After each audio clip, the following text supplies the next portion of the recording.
Hello friends, मैं सौरभ कुमार आपके लिए फिर से फ़िज़िक्स का एक वीडियो लेकर के आ गया हूँ। इससे प्रीवियस वाले वीडियो में हमने यूनिट्स एंड डायमेंशन के बारे में देखा था। उसमें हमने यूनिट्स देखा, टाइप्स ऑफ यूनिट्स देखा, उसके बाद हम लोगों ने डायमेंशंस के बारे में देखा, सिग्निफिकेंट फिगर, एरर, ये सारी चीज़ें हमने देखा और प्रीवियस ईयर के जो क्वेश्चंस थे वो भी देखा। बट प्रीवियस वीडियो में हमने डायमेंशनल फार्मूला कुछ प्रैक्टिस किया था। बहुत सारे डायमेंशनल फार्मूला और भी इम्पॉर्टेंट है जो आपके एनसीईआरटी के हैं। ठीक है, आप अगर एनसीईआरटी को अच्छे से कर लेते हो हर एक चैप्टर, तो इससे बाहर कुछ नहीं आएगा पीजीटी में, चाहे वो यूपी पीजीटी हो, बीपीएससी हो या एस्टेट हो।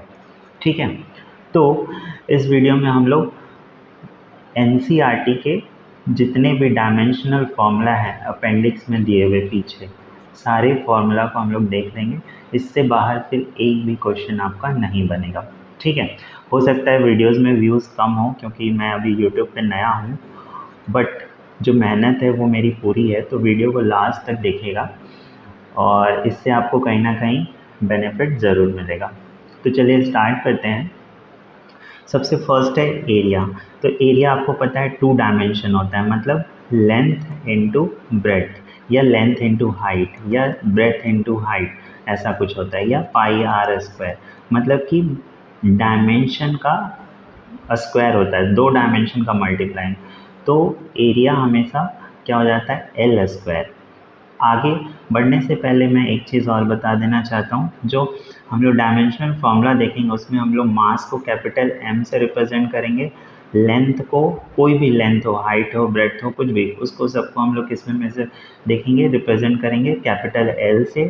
टाइम को कैपिटल टी से करेंगे, उसके बाद टेम्परेचर को के से करेंगे और करंट को ए से करेंगे। ठीक है, ये मेनली आपका यूज़ होगा। तो यहाँ पर एरिया क्या हो जाता है, लेंथ इंटू ब्रेड्थ हो जाता है। तो ये लेंथ इंटू लेंथ हो जाएगा, तो कितना हो जाएगा, लेंथ स्क्वायर।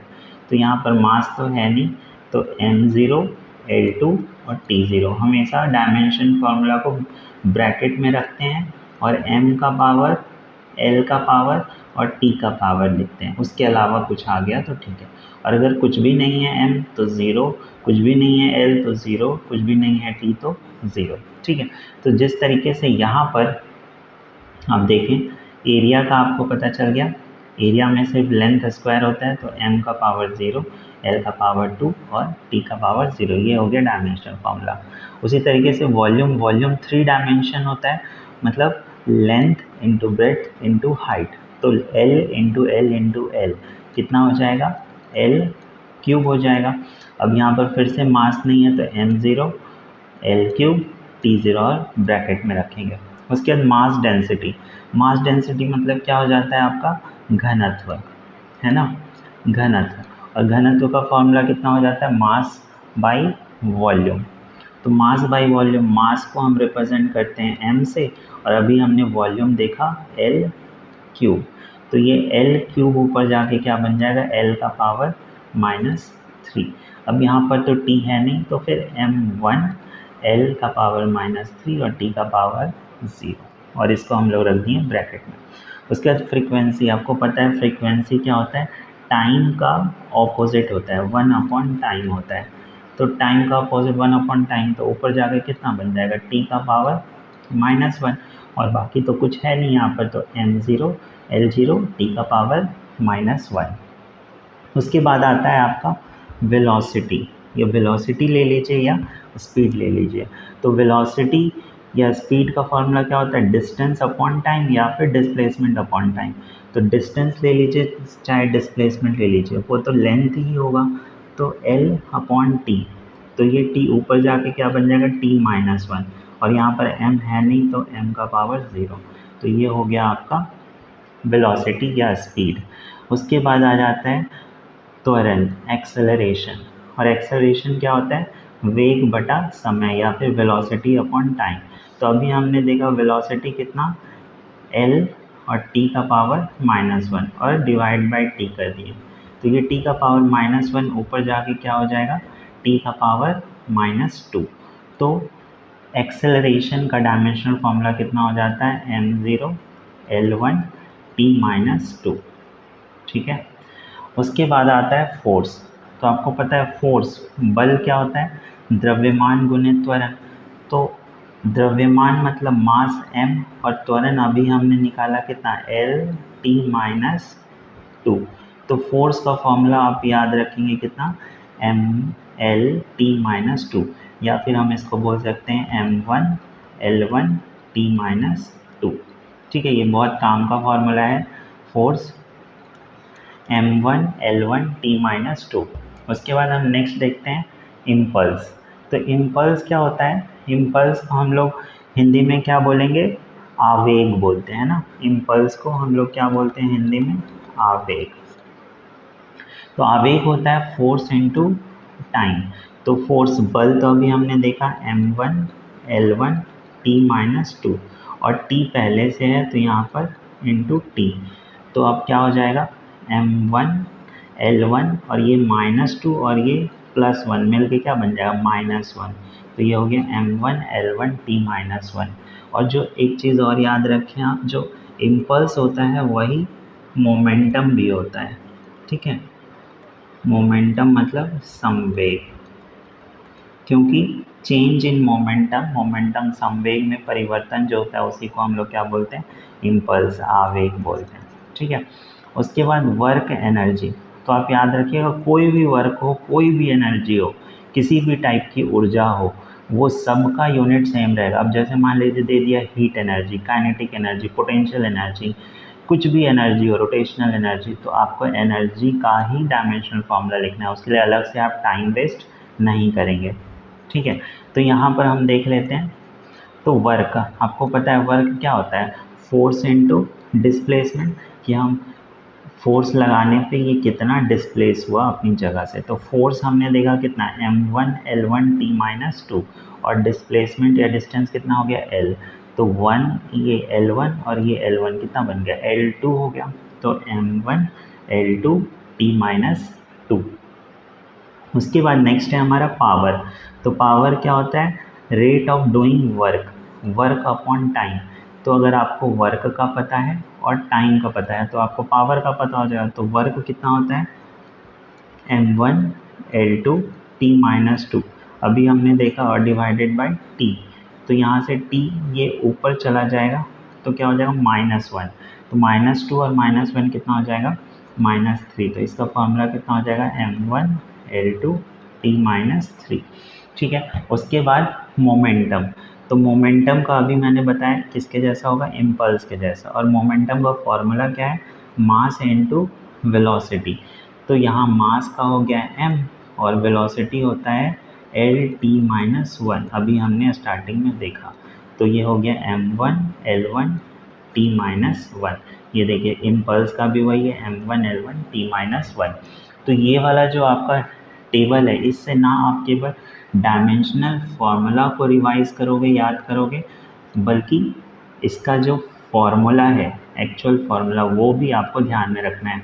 क्योंकि बीपीएससी में आप देखना कि जो क्वेश्चंस है वो फॉर्मूला बेस्ड ज़्यादा रहते हैं। हो सकता है एक से ज़्यादा फॉर्मूला मिला दें, बट फॉर्मूला बेस्ड रहता है। तो अगर आपको फॉर्मूला पता है तो आप क्वेश्चन ईजिली सॉल्व कर पाओगे। उसके बाद प्रेशर या स्ट्रेस, दोनों का फॉर्मूला सेम होता है, फोर्स अपॉन एरिया, ठीक है। तो फोर्स अपॉन एरिया, इसी को हम लोग क्या बोलते हैं, दाब बोलते हैं, ठीक है। तो फोर्स अपॉन एरिया। और स्ट्रेस को हिंदी में क्या बोलते हैं, स्ट्रेस को हिंदी में हम लोग बोलते हैं प्रतिबल बोलते हैं, ठीक है। क्या बोलते हैं, प्रतिबल।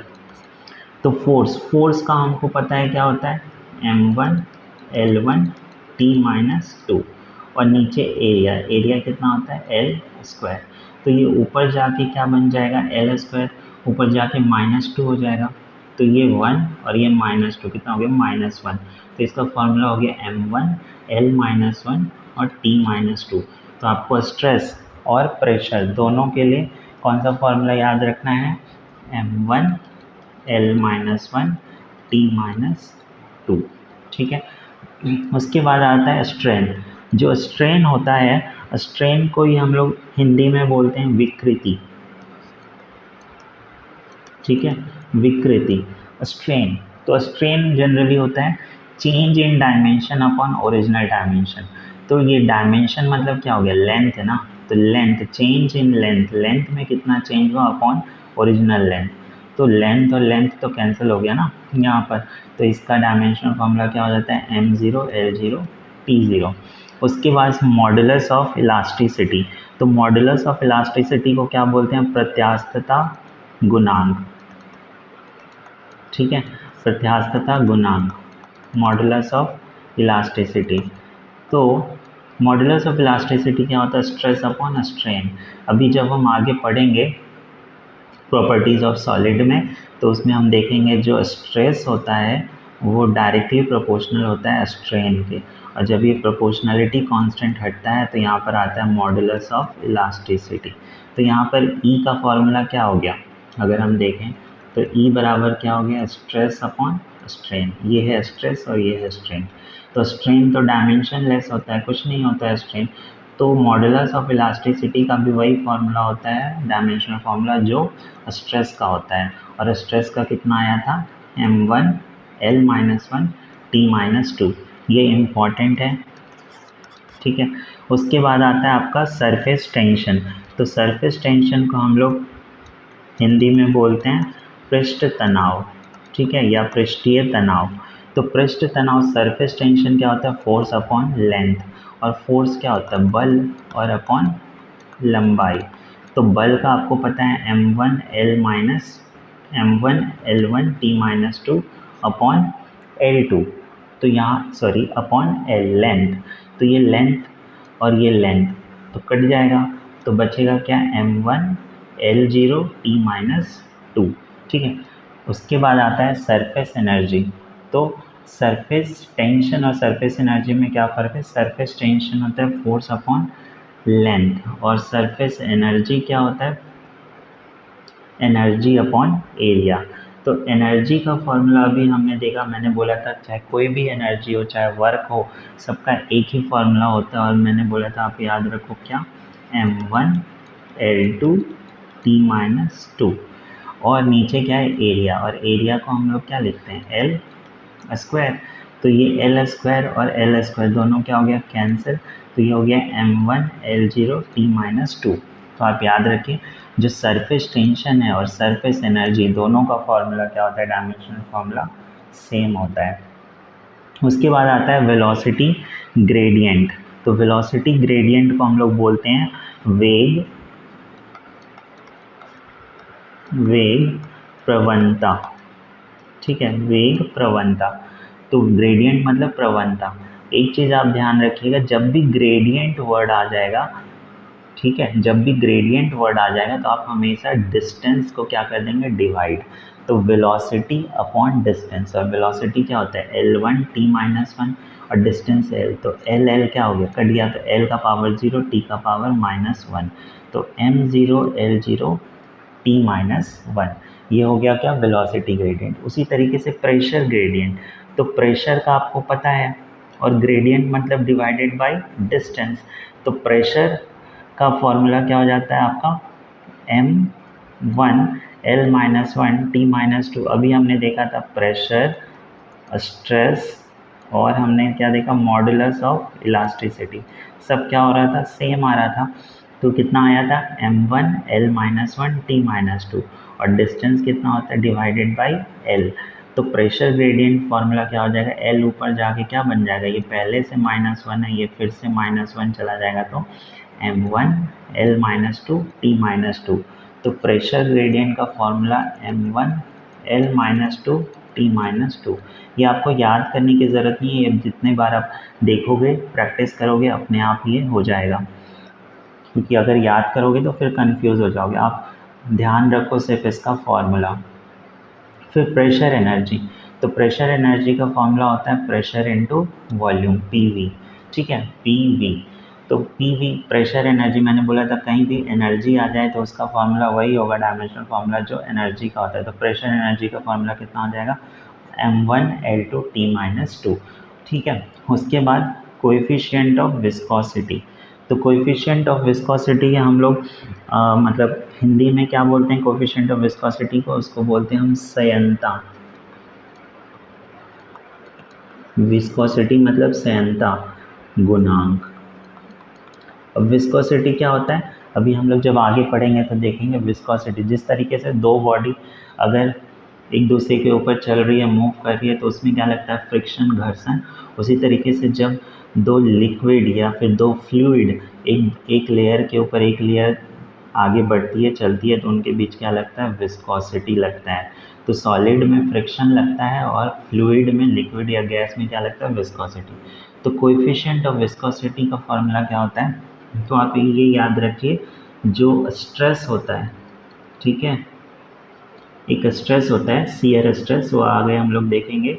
वो स्ट्रेस बराबर होता है mu into D U by D Y.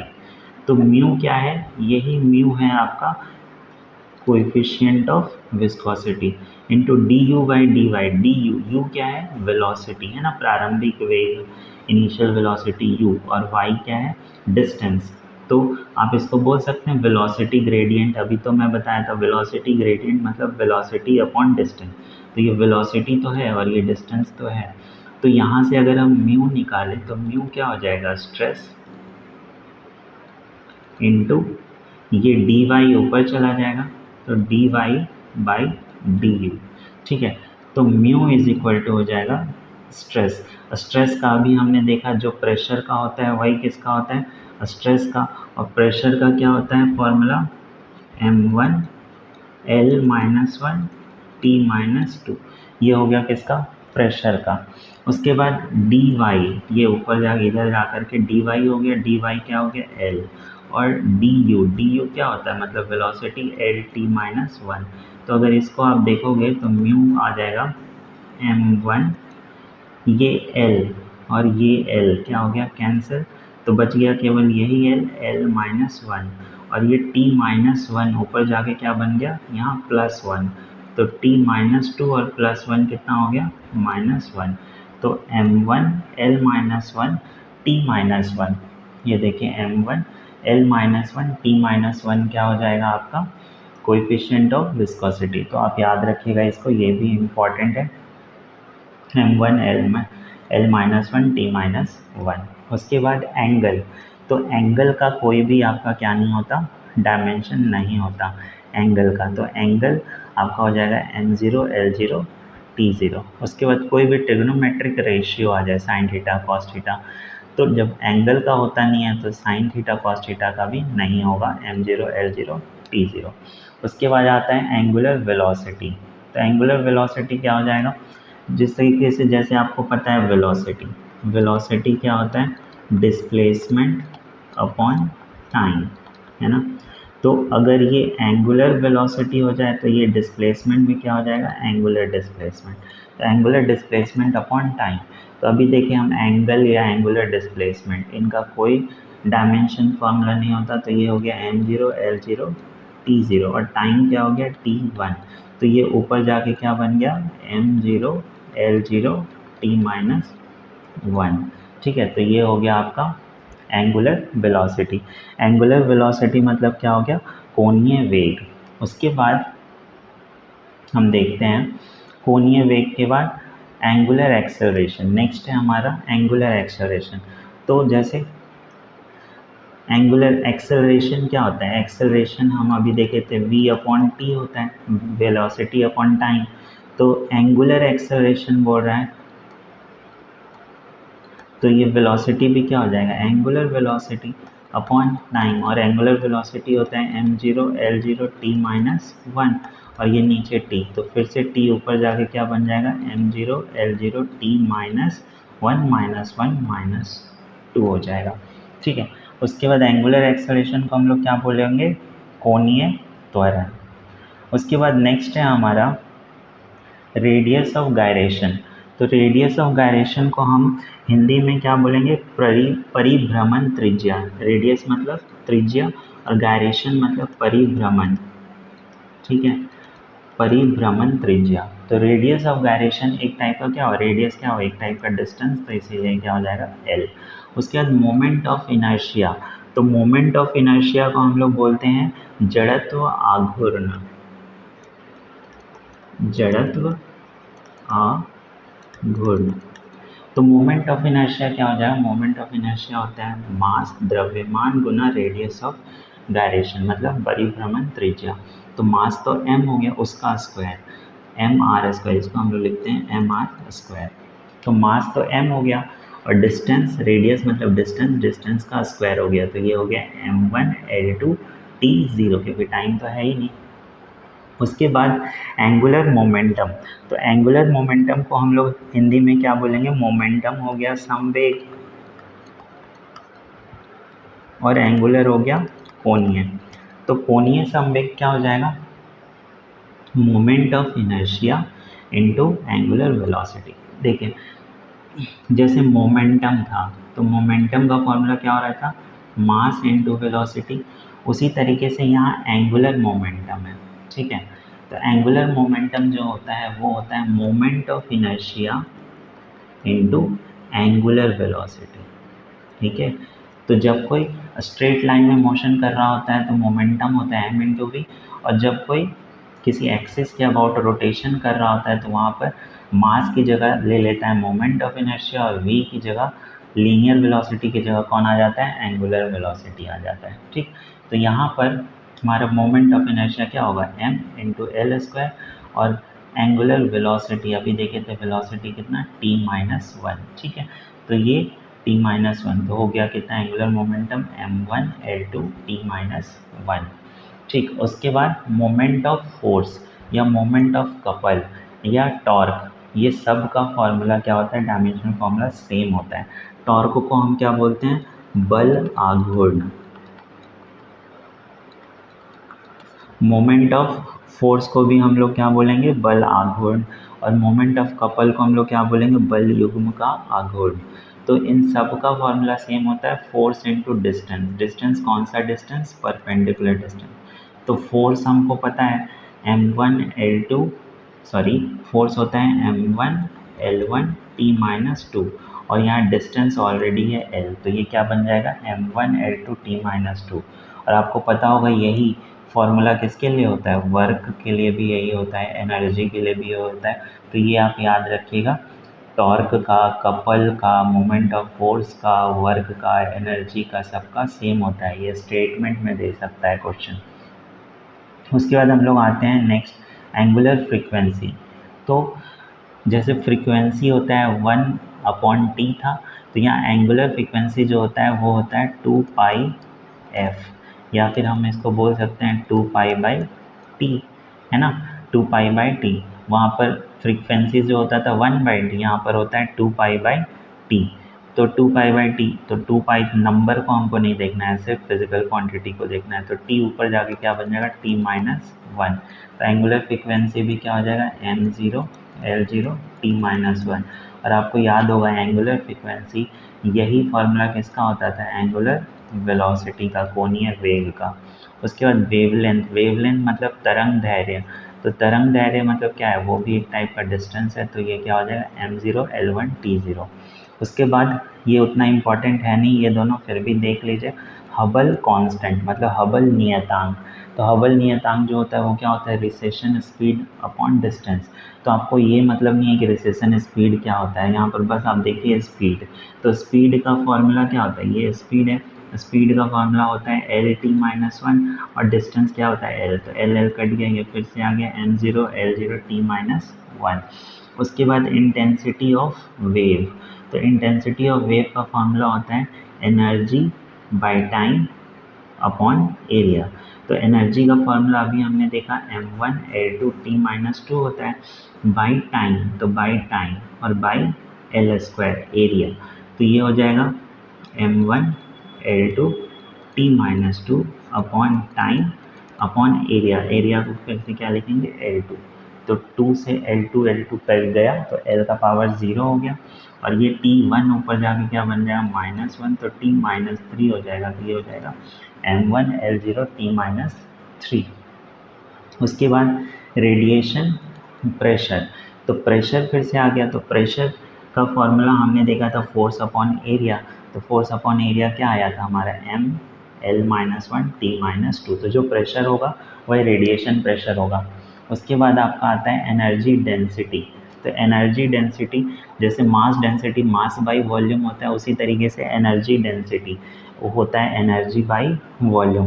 और एनर्जी डेंसिटी को हम लोग क्या बोलेंगे, ऊर्जा घनत्व बोलेंगे। एनर्जी का मतलब ऊर्जा और डेंसिटी का मतलब घनत्व।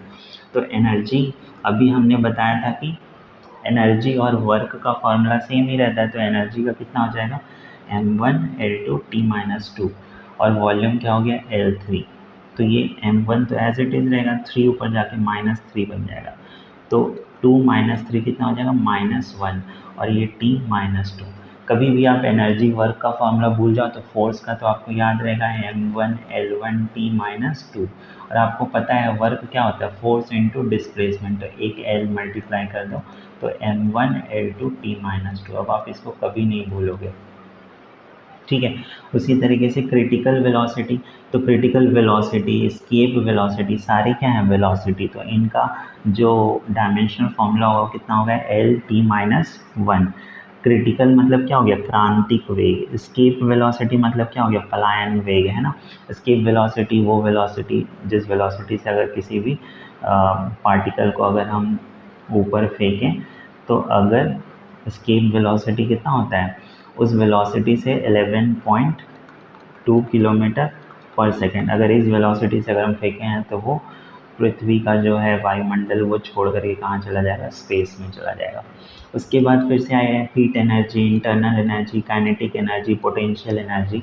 तो इन सब का फॉर्मूला आपका क्या रहेगा, सेम रहेगा, किसके जैसा, रोटेशनल काइनेटिक एनर्जी, है ना। तो ये सब क्या है एनर्जी है।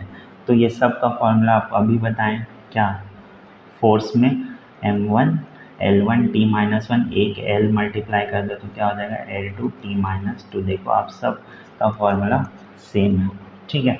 उसके बाद आते हैं इफ़िशियंसी। तो इफ़िशियंसी हमेशा क्या होता है, output work upon input work, ठीक है। हम कितना इनपुट दिए और हमको कितना आउटपुट मिला उसको हम लोग क्या बोलेंगे इफ़िशियंसी। तो यहाँ भी ऊपर भी एनर्जी और नीचे भी एनर्जी, तो एनर्जी क्या हो जाएगा कैंसिल, तो ये क्या हो जाएगा डायमेंशन लेस, तो इफिशियंसी का कोई डायमेंशन नहीं होता। फिर एंगुलर इम्पल्स, एंगुलर मतलब कोणीय और इम्पल्स मतलब आवेग। जैसे इम्पल्स में क्या था, इम्पल्स का फॉर्मूला था फोर्स इंटू टाइम, उसी तरह से एंगुलर इम्पल्स तो फोर्स की जगह ले लेगा टॉर्क, ठीक है। तो ये हो जाएगा टॉर्क इंटू टाइम। जब भी रोटेशनल मोशन हो तो वहाँ मास की जगह कौन ले लेता है, मोमेंट ऑफ इनर्शिया। उसके बाद फोर्स की जगह कौन ले लेता है, टॉर्क। वेलोसिटी की जगह कौन ले लेता है, एंगुलर वेलोसिटी। डिस्प्लेसमेंट की जगह कौन ले लेता है, एंगुलर डिस्प्लेसमेंट।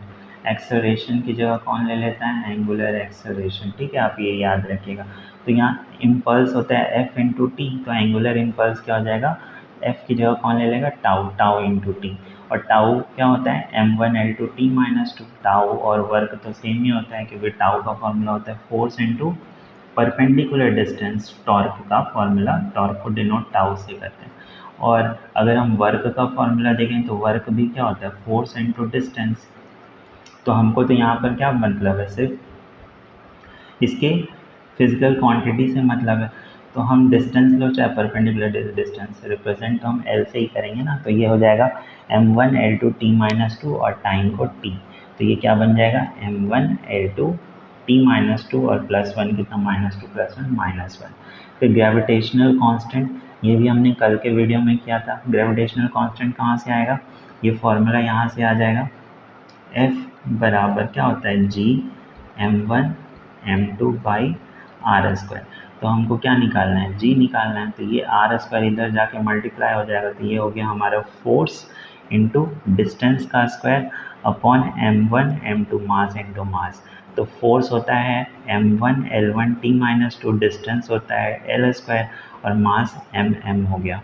तो एक m से एक m कैंसिल हो गया, बचा m1 ऊपर जाके हो गया -1, ठीक है।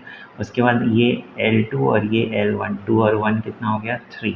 उसके बाद T-2, ये T-2। तो G का फॉर्मूला हो गया m-1 L3 और T-2 डायमेंशनल फॉर्मूला। उसके बाद प्लैंक्स कांस्टेंट।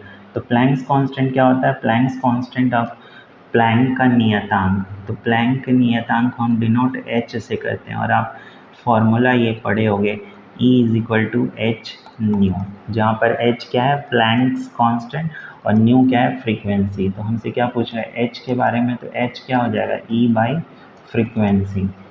ठीक है, तो ई का फॉर्मूला अभी देखें, m1L2 T-2, और फ्रीक्वेंसी कितना होता है, T-1।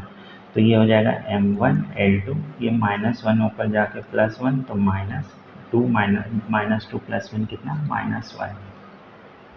उसके बाद नेक्स्ट देख लेते हैं हीट कैपेसिटी। तो हीट कैपेसिटी और एंट्रोपी, ये दोनों का फॉर्मूला क्या हो गया, सेम हो गया। तो हीट कैपेसिटी को हम लोग क्या बोलते हैं, उष्माधारिता। आप सुने होंगे उष्माधारिता, धारण करने की क्षमता, है ना, उष्माधारिता। या एंट्रोपी को हम लोग क्या बोलते हैं, एंट्रोपी को एंट्रोपी ही बोलते हैं हिंदी में भी। तो हीट कैपेसिटी कहाँ से आया, ये देखिए, ये है स्पेसिफिक हीट कैपेसिटी। तो जहाँ भी वर्ड स्पेसिफिक आ गया, स्पेसिफिक मतलब विशिष्ट आ गया, वहाँ हम लोग क्या करते हैं, याद रखिएगा, मास से डिवाइड कर देते हैं। ठीक है, जैसे हम लोग देखे थे क्या, अभी हम लोग देखे थे कि ग्रेडियंट वर्ड जहाँ भी आ रहा था हम लोग क्या करते हैं, लेंथ से डिवाइड। उसी तरीके से जहाँ भी स्पेसिफिक वर्ड आएगा, फॉर्मूले को किससे डिवाइड कर देंगे, मास से डिवाइड कर देंगे। तो देखिए हीट कैपेसिटी का फॉर्मूला क्या लिख रहा है, हीट एनर्जी अपॉन टेम्परेचर, लेकिन स्पेसिफिक हीट कैपेसिटी का फॉर्मूला क्या हो जाएगा, इसी फॉर्मूला में मास को क्या कर दिया, डिवाइड कर दिया। ठीक है, और ये फॉर्मूला आता कहाँ से है, तो हीट का फॉर्मूला होता है m c डेल्टा T।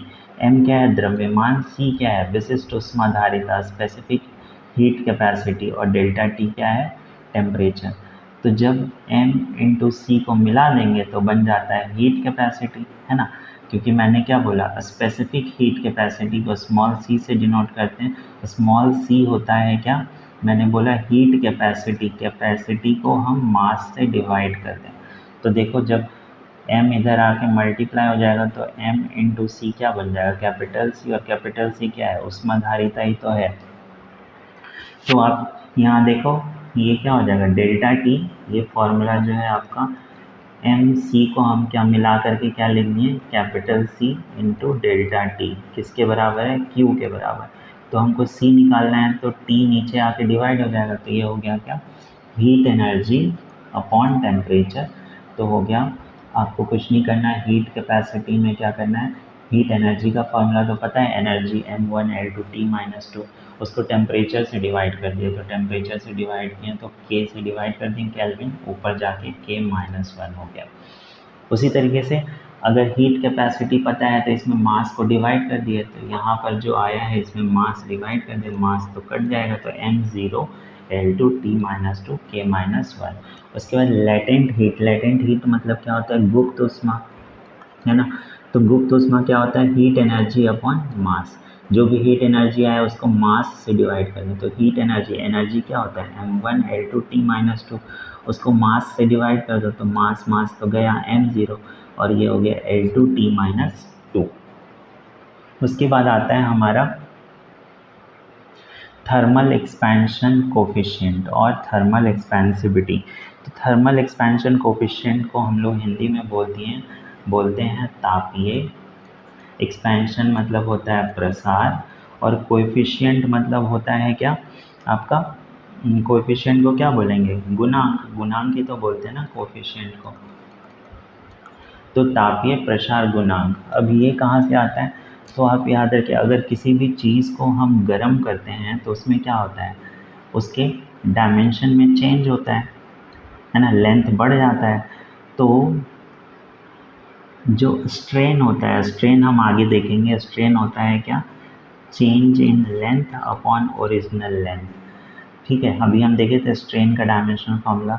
तो जब भी हम किसी चीज़ का लेंथ बढ़ाएं या घटाएं तो वहाँ क्या आ जाता है, स्ट्रेन आ जाता है, और वो डायरेक्टली प्रोपोर्शनल, अगर टेम्परेचर से बढ़ा रहे हैं तो डायरेक्टली प्रोपोर्शनल किसके हो जाएगा, टेम्परेचर से। तो ये डेल्टा L बाई एल, यहाँ से प्रोपोर्शनैलिटी कांस्टेंट हटाते हैं तो आता है हमारा थर्मल एक्सपेंशन। तो थर्मल एक्सपेंशन को हम लोग अल्फ़ा से डिनोट करते हैं, अल्फ़ा, और ये हो गया डेल्टा T। तो अभी हमको क्या निकालना है, अल्फ़ा निकालना है। तो अल्फ़ा बराबर कितना हो जाएगा, डेल्टा L बाई एल, और नीचे आ जाएगा डेल्टा टी। तो एल एल तो दोनों का सेम ही होगा, हमारा डायमेंशन बच गया टी। टी को क्या लिखते हैं, केल्विन, तो ये हो जाएगा 1/k। तो मतलब क्या हो जाएगा, k का पावर -1। तो m0 L0 k का पावर -1। ठीक है, वही यहाँ लिखा हुआ है change in dimension upon original dimension. तो ये रहा डेल्टा, मतलब change in dimension upon original dimension Guna temperature नीचे में। तो ये रहा गुना टेम्परेचर नीचे में। ठीक है, तो नेक्स्ट है हमारा थर्मल कंडक्टिविटी। थर्मल कंडक्टिविटी को हम लोग किससे डिनोट करते हैं, के से डिनोट करते हैं। और ये फॉर्मूला आता कहाँ से है, तो Q का फॉर्मूला, Q बराबर rate of change of heat. Q बराबर होता है हमारा किसी सॉलिड में अगर हीट क्या हो रहा है, हीट का प्रसार होता है, वो होता है K इंटू A, और ये हो जाएगा हमारा change in temperature dt by dx, मतलब टेम्परेचर ग्रेडियंट। तो अब देखिए यहाँ से हमको क्या निकालना है, k निकालना है। तो k तो ये है, बाकी सबको दूसरी तरफ लेके चले जा रहे हैं। ये क्या है, rate of change of heat. तो रेट का मतलब हो गया डिवाइडेड बाय टाइम ना, rate of change of heat. तो देखिए बाकी को इधर लेके चले जाओ, k को छोड़ दो, तो ये हो गया q मतलब हीट एनर्जी, ये नीचे हो गया टाइम, ये a नीचे आके क्या बन गया एरिया, उसके बाद dt नीचे आके क्या बन गया टेम्परेचर, और dx ऊपर चला जाएगा इस तरफ आने के बाद, तो बन गया थिकनेस। तो इनको देखेंगे, सॉल्व कर लेंगे तो आ जाएगा m1 L1 T-3 K-1। ये भी इम्पॉर्टेंट है और बार बार क्या करता है, पूछता है। ठीक है, तो थर्मल कंडक्टिविटी को हम लोग हिंदी में क्या बोलते हैं, उष्मा चालकता। उष्मा चालकता का जो डायमेंशन है, वीमा सूत्र है, वो है m1 L1 T-3 K-1। आप यहाँ सब कुछ रख देंगे, आपको आ जाएगा। उसके बाद बल्क मॉडुलस। तो बल्क मॉडुलस क्या होता है, जिस तरीके से अभी हम लोग देखे थे मॉडुलस ऑफ इलास्टिसिटी, उसी तरीके से बल्क मॉडुलस। ठीक है, तो modulus of elasticity, stress, pressure सबका सेम रहता है, और वो क्या होता है m(l-1 t-2)। तो जहाँ भी मॉडुलस वर्ड आए, ठीक है, या फिर हिंदी में प्रत्यास्थता वर्ड आए, तो उसका सबका डायमेंशन फॉर्मूला सेम रहेगा। और यहाँ पर बल्क मॉडुलस का फॉर्मूला क्या हो जाता है आपका, बल्क मॉडुलस के से डिनोट करते हैं। बल्क मॉडुलस के बराबर change in pressure upon change in volume upon original volume.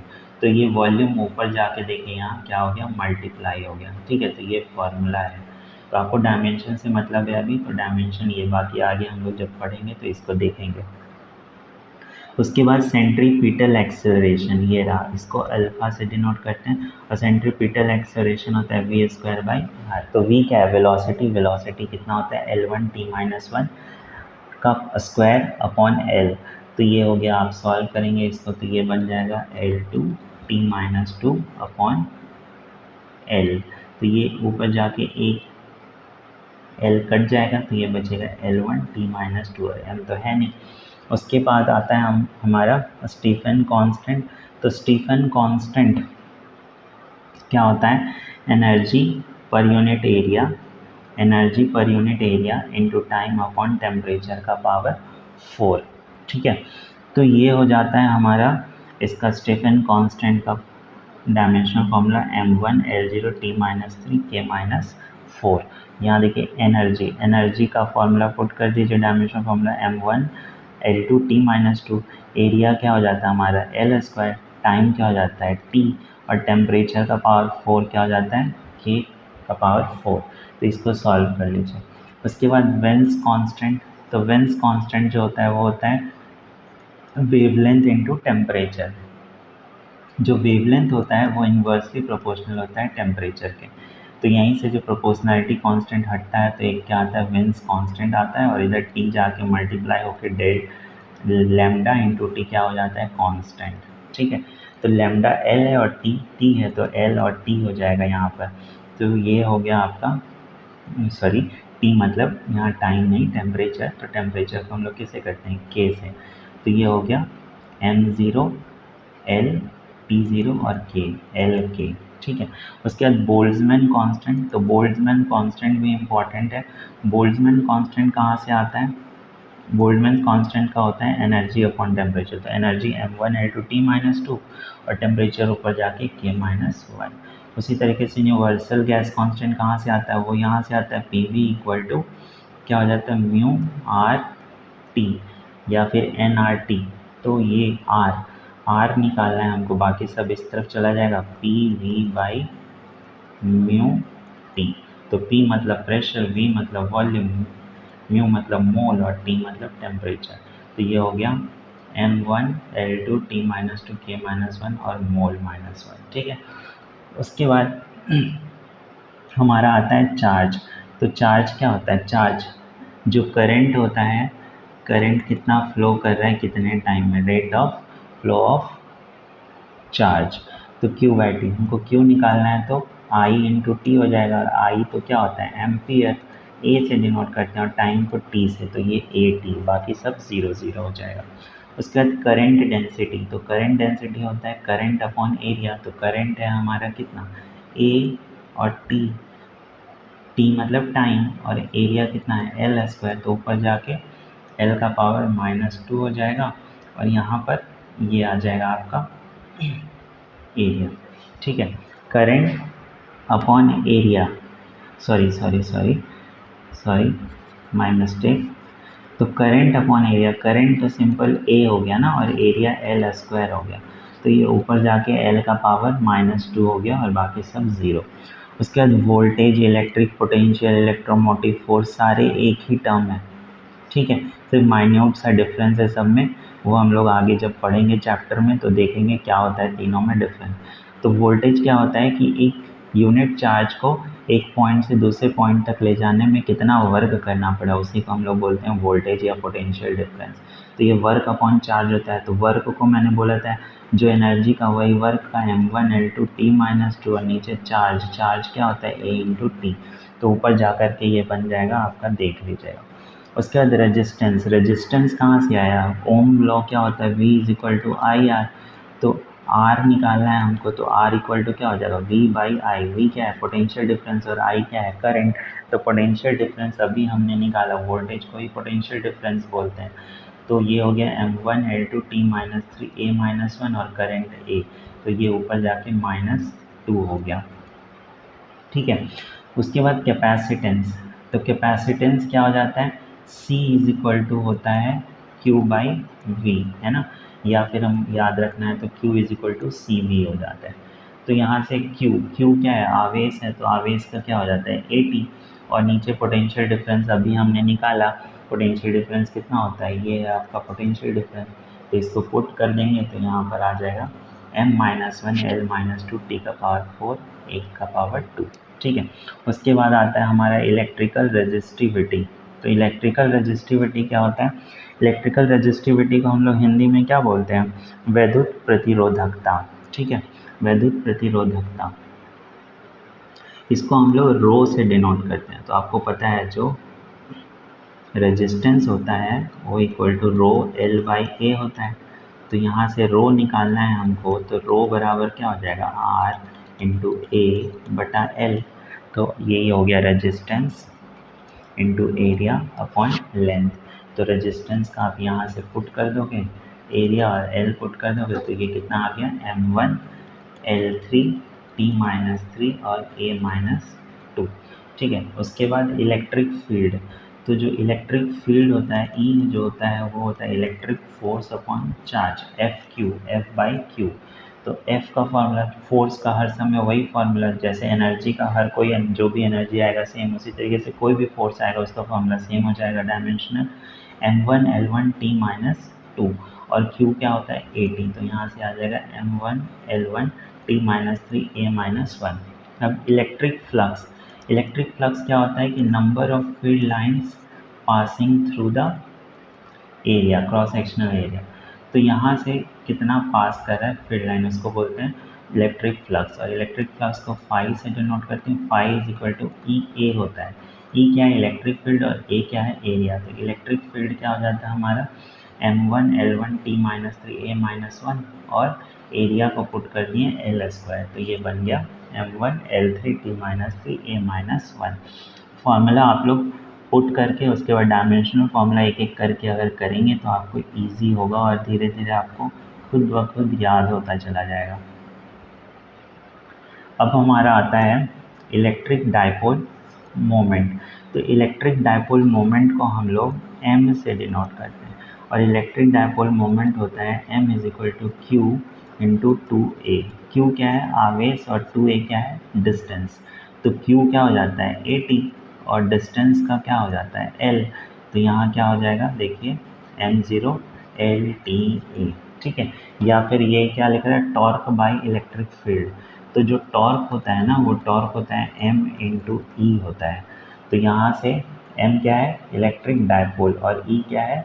आपका इलेक्ट्रिक फील्ड। तो ये नीचे जाके क्या हो जाएगा? Tau by E. अब टाउ का आपको पता है क्या होता है? टाउ m1L2t-2, और इलेक्ट्रिक फील्ड अभी हमने पीछे निकाला m1L1t-3a-1। तो या तो आप इसको देख लो, ये ज़्यादा आसान है ना। जब दो इक्वल एंड अपोजिट चार्जेस को एक पर्टिकुलर डिस्टेंस पे रखेंगे तो वहाँ पे क्या आएगा? इलेक्ट्रिक डायपोल जनरेट होगा, ठीक है। उसके बाद नेक्स्ट आता है हमारा इलेक्ट्रिक फील्ड स्ट्रेंथ, या फिर हम बोल सकते हैं इलेक्ट्रिक इंटेंसिटी। तो इलेक्ट्रिक फील्ड स्ट्रेंथ बोल लो, इलेक्ट्रिक इंटेंसिटी बोल दो, इलेक्ट्रिक फील्ड बोल दो, सब क्या होता है? सेम होता है। तो एक यहाँ से फॉर्मूला आप याद रख लीजिए, E इज इक्वल टू जो होता है वो माइनस dV/dr होता है, और dV क्या होता है? पोटेंशियल डिफरेंस होता है, वही वोल्टेज वाला। तो V अभी हमने निकाला और डिस्टेंस तो हमको पता ही है, या फिर इलेक्ट्रिक फील्ड का जो होता है वही आप याद कर लीजिए, m1L1t-3a-1 हो जाएगा आपका किसका? इलेक्ट्रिक फील्ड इंटेंसिटी का। उसके बाद आता है हमारा मैग्नेटिक फील्ड, और मैग्नेटिक फील्ड को हम लोग किससे डिनोट करते हैं? B से। तो जो मैग्नेटिक फोर्स का फॉर्मूला होता है ना, याद रखिए बिल से, याद रखिए BIL। तो हमको क्या निकालना है? B निकालना है। तो B बराबर क्या हो जाएगा? F/IL। F क्या है? फोर्स, I क्या है? करंट, और L क्या है? लेंथ। आप सबको पुट कर देंगे तो ये आ जाएगा m1L0t-2a-2। उसी तरीके a-1 सॉरी। उसी तरीके से मैग्नेटिक फ्लक्स, तो मैग्नेटिक फ्लक्स को भी फाई से डिनोट करते हैं, नीचे बी लिख लेते हैं। तो जिस तरीके से इलेक्ट्रिक फ्लक्स था हमारा क्या? इलेक्ट्रिक फील्ड इनटू एरिया, उसी तरीके से मैग्नेटिक फ्लक्स है मैग्नेटिक फील्ड इनटू एरिया। तो मैग्नेटिक फील्ड का आप यहाँ से पुट कर लीजिए m1L0t-2a-2, और उसके बाद आपका एरिया, तो एरिया कितना हो जाएगा हमारा? L²। तो इसको हम देख लेते हैं, तो यहाँ आ जाएगा हमारा ये m1L2t-2 और a-1। उसके बाद आता है हमारा इंडक्टेंस। तो इंडक्टेंस होता है हमारा मैग्नेटिक फ्लक्स अपॉन करंट। तो जो मैग्नेटिक फ्लक्स आया है m1L2t-2 a-1, उसको हम करंट से हम क्या कर देंगे? एम्पियर से डिवाइड। तो हमारा आ जाएगा क्या? इंडक्टेंस m1L2t-2 a-2, ठीक है। उसके बाद हम लोग इंडक्टेंस को हम लोग क्या बोलते हैं? प्रेरकत्व, ठीक है। मैग्नेटिक डायपोल मोमेंट, जैसे वहाँ पर इलेक्ट्रिक डायपोल मोमेंट था, उसी तरीके से यहाँ क्या है? Magnetic dipole moment. इसको हम लोग म्यू से डिनोट करते हैं, और म्यू बराबर होता है करंट इनटू एरिया।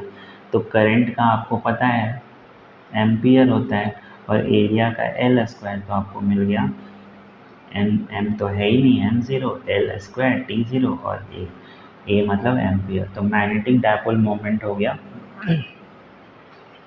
उसके बाद आता है मैग्नेटिक फील्ड स्ट्रेंथ, ठीक है। तो मैग्नेटिक फील्ड स्ट्रेंथ क्या हो जाएगा? Magnetic moment upon volume.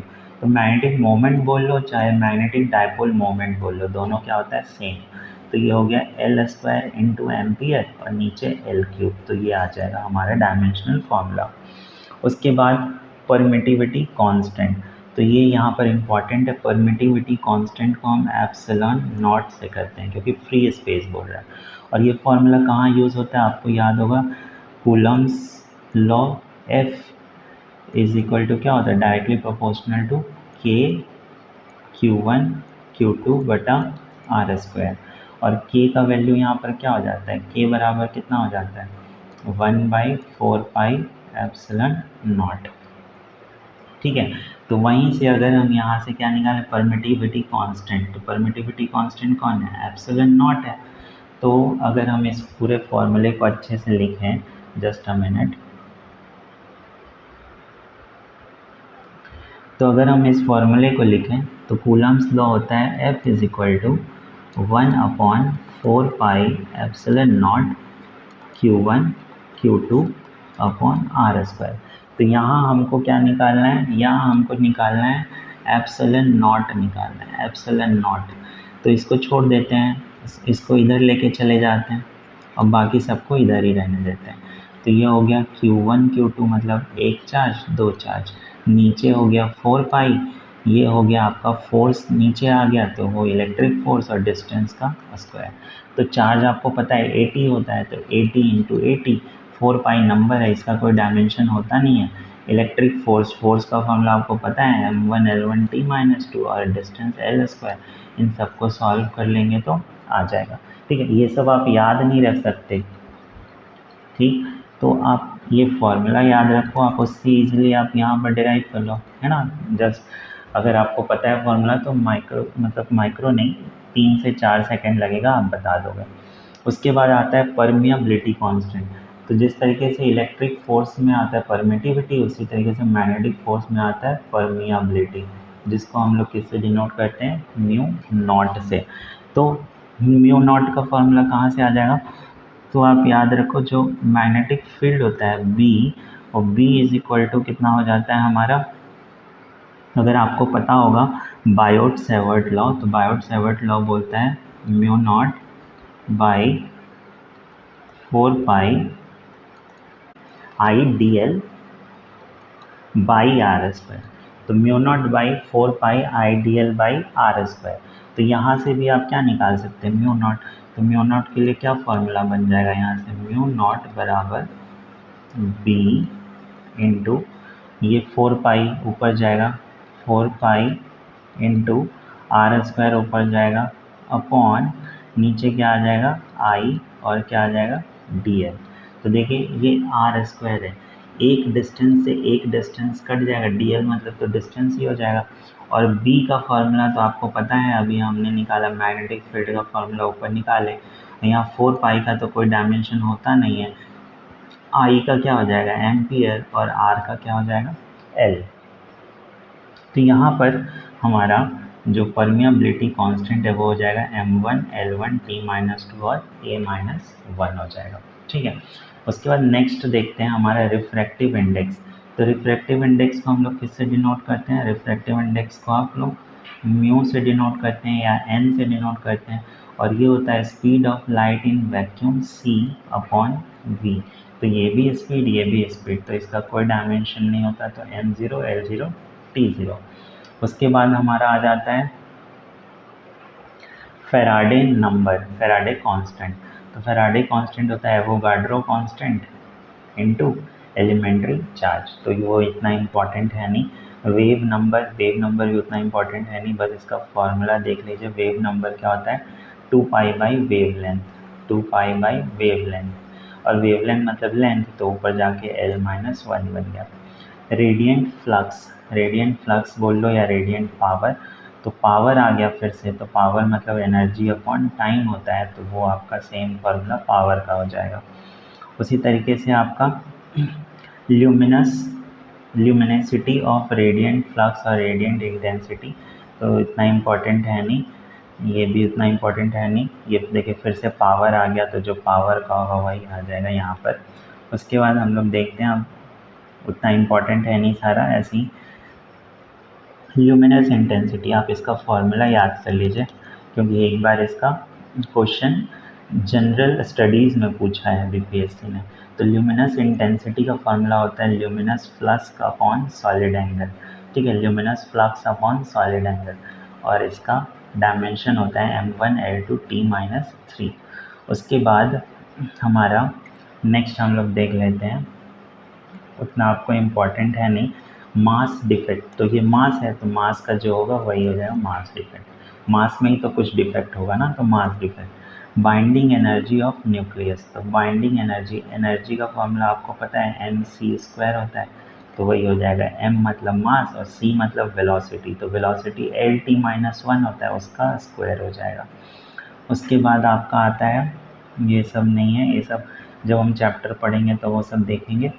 ये power of lens, power of lens आप 9-10 में पढ़े होगे, पावर बराबर क्या होता है 1/4 फोकल लेंथ। तो लेंथ का, ये तो लेंथ है ना, तो लेंथ का हो जाएगा L का पावर -1 हो जाएगा। मैग्नीफिकेशन, तो मैग्नीफिकेशन M आपको पता है, M क्या होता है, M बराबर इमेज डिस्टेंस मतलब I/O, या फिर हम बोल सकते हैं HI height of image upon height of object. तो ये हो गया।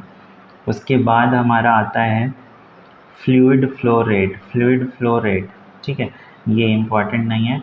उसका कैपेसिटिव रिएक्टेंस, हाँ ये इम्पॉर्टेंट है। कैपेसिटिव रिएक्टेंस क्या होता है आपका 1/C ओमेगा, ठीक है। C क्या है हमारे यहाँ पर, कैपेसिटेंस है, और ओमेगा क्या है हमारा एंगुलर फ्रीक्वेंसी।